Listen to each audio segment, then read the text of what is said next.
السلام علیکم ورحمۃ اللہ وبرکاتہ. خوش آمدید آپ کے اپنے چینل تہجد میریکل پہ. یہاں آپ کو قرآن و حدیث کی روشنی میں ہدایت، وظائف اور روحانی ترقی کے لیے قیمتی باتیں ملیں گی. السلام علیکم جی، کیسے ہیں آپ سب؟ امید کرتی ہوں کہ سب ٹھیک ٹھاک ہوں گے، خوش ہوں گے، مجھے دعا میں یاد رکھ رہے ہوں گے. میری فیملی کو آپ سب میری دعا میں یاد ہیں. جس نے مجھے چھوڑ دیا تھا اللہ نے اس کا دل پلٹ دیا. میں آج بھی اس وقت کو یاد کرتی ہوں نا تو لگتا ہے جیسے میری سانس رک سی گئی ہے. آج میں آپ کو ایسی میریکل سٹوری سنانے جا رہی ہوں جو آپ کے دل کو نہ تو صرف چھو پائے گا بلکہ آپ کی زندگی میں بھی اس چیز کا امپیکٹ ڈالے گا. I hope. چلیے جی، ویڈیو کا آغاز کرتے ہیں اور سنتے ہیں پیارے سے میریکل سٹوری. آج میں بھی جب اس وقت کو یاد کرتی ہوں نا تو لگتا ہے جیسے میری سانسیں رک سی جاتی ہے، کیونکہ وہ وقت میری زندگی کا سب سے کمزور وقت تھا. میں ایک ایسی لڑکی تھی جو صرف پیار چاہتی تھی، صرف عزت چاہتی تھی اور صرف یہ چاہتی تھی کہ کوئی اس کی بات سن لے. شروع میں وہ بہت اچھا تھا، وہ میری بات کو امپورٹنس دیتا تھا، وہ پوچھتا تھا کہ تم ٹھیک ہو، اور جب کوئی پوچھ لینا کہ تم ٹھیک ہو تو دل اپنے آپ جڑ جاتا تھا. میں اس سے بات کرتی تھی اور وقت کا پتہ ہی نہیں چلتا تھا. مجھے لگتا تھا کہ شاید اللہ نے میری زندگی کی کمی پوری کر دی ہے. وہ کہتا تھا میں تمہیں چھوڑ کر کہیں بھی نہیں جاؤں گا، اور مجھے اس پر یقین تھا. اس لیے نہیں کہ وہ اس نے کہا تھا، بلکہ اس لیے کہ اس کا رویہ اس کی باتوں سے ملتا تھا. اور جب رویہ بدلنے لگے نا تو دل سب سے پہلے محسوس کرتا ہے. پہلے اس کے ریپلائیز لیٹ ہوئے، پھر اس کی آواز میں ٹھنڈک آ گئی، اور پھر سوالات کم ہو گئے. اور میں ہر بار خود کو سمجھاتی رہی شاید بیزی ہو، شاید اسٹریس میں ہو. لیکن سچ یہ تھا کہ وہ دور جا رہا تھا اور میں صرف دیکھتی جا رہی تھی. اگنور ہونا یہ سب سے زیادہ زہریلا احساس ہوتا ہے.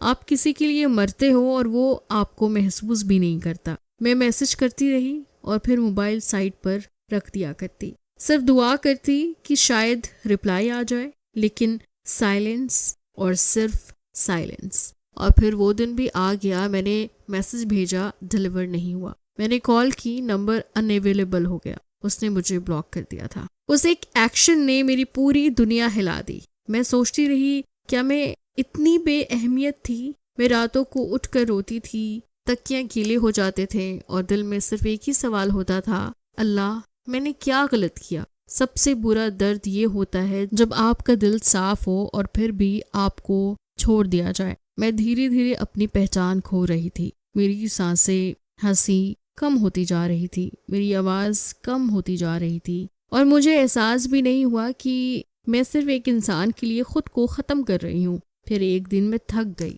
رونے سے، سوچنے سے، انتظار کرنے سے. اور جب انسان تھک جاتا ہے نا تو پھر وہ اللہ کو یاد کرتا ہے، صرف عادت سے نہیں، مجبوری سے. اسی وقت میری نظر رینا سسٹر کے کنٹینٹ پر پڑی. ان کی باتوں میں نہ ڈرامہ تھا نہ جھوٹے وعدے، صرف ایک بات، اللہ دلوں کو بدلنے پر قادر ہے. میں نے ان سے رابطہ کیا، اپنا سب کچھ بتا دیا. انہوں نے کہا سسٹر تم انسان کے پیچھے نہیں بھاگو، اللہ کے پیچھے چلو. انہوں نے مجھے سورہ محمد کا ذکر بتایا. مجھے یہ پسند آیا کہ اس سورہ میں صرف جنگ یا ہسٹری نہیں، دلوں کے حالات بھی ہے. اور مجھے سب سے زیادہ دل میں سکون کی ضرورت تھی. میں نے اپنی توجہ اس لڑکے سے ہٹا کر اللہ پر لگا دی. میں نے فورس کرنا چھوڑ دیا، میسج بھیجنا چھوڑ دیا، رونا کم کر دیا، اور پورا یقین کرنا یہ سب سے مشکل ہوتا ہے. میں کسی میریکل کا انتظار نہیں کر رہی تھی، لیکن اللہ خاموشی میں کام کر رہا تھا. جس نے مجھے بلاک کیا تھا اس کا دل پہلے سافٹ ہوا، پھر اس نے ان بلاک کیا، پھر میسج آیا.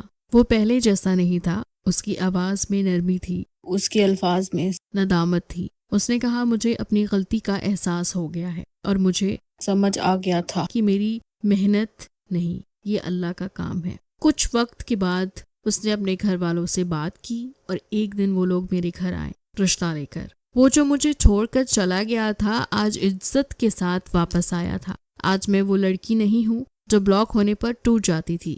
آج میں وہ ہوں جو اللہ کے فیصلے پر یقین رکھتی ہے. اگر آپ بھی اگنور ہو رہی ہیں، بلاک ہو چکی ہیں اور لگتا ہے سب ختم ہو گیا ہے، تو یاد رکھیں اللہ جب چاہے دل پلٹ دیتا ہے. میں نے انسان کو چھوڑ کر اللہ کو پکڑ لیا. اور اللہ نے میرے حق میں عزت کے ساتھ مجھے واپس اسے دے دیا۔ علینا آپی، میں جتنا آپ کا شکر ادا کروں گی وہ کم ہے، کیونکہ آپ ایک گائیڈنس ہی نہیں دیتی بلکہ آپ ایک بہن اور ایک بھائی کی طرح سمجھاتی ہیں۔ اللہ تعالیٰ آپ کو ہمیشہ خوش رکھے، ہمیشہ ہمیشہ آپ میری دعا میں ہیں۔ ہمیشہ یہ یاد رکھیے گا کہ سورہ محمد آپ کو صرف محبت سے نہیں جوڑتا بلکہ آپ کا دل اللہ سے جوڑتا ہے۔ سو یہ بہت قیمتی وظائف ہے جو آپ اگر مجھ سے کانٹیکٹ کرتے ہیں تو میں آپ کو دوں گی انشاءاللہ، لیکن بات یہ سے کس طرح یوز کر رہے ہیں۔ چلے جی، مجھے دعا میں یاد رکھیے گا، میں ملوں گی آپ کو نیکسٹ ویڈیو میں، تب تک اپنا بہت خیال رکھیے، اللہ حافظ۔